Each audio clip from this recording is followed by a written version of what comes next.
বউ ওটা কেটে বালিশের কভার বানিয়ে দেয়, সেটা আরো 6 মাস চলে যায়।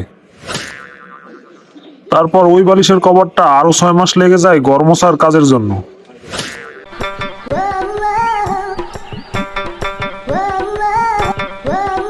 কিরে বন্ধু শফি, শহরে আসলি কবে?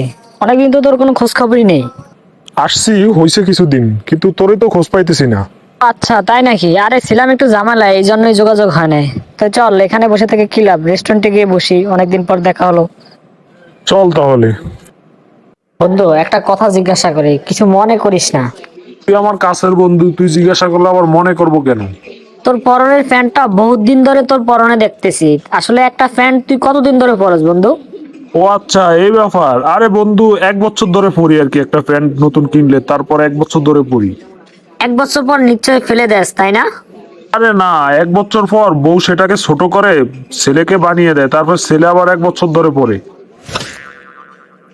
তারপরে নিশ্চয়ই সেটা ফেলে দিস তাই না? আরে পাগল নাকি, কেউ নতুন প্যান্ট এভাবে ফেলে দেয়? বউ ওটা কেটে বালিশের কভার বানিয়ে দেয়, সেটা আরো 6 মাস চলে যায়।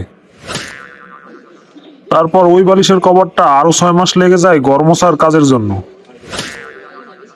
আর তো দেখছি পায়জামার কিছুই বেঁচে নেই, তাহলে তারপরে ফেলে দিস তাই না?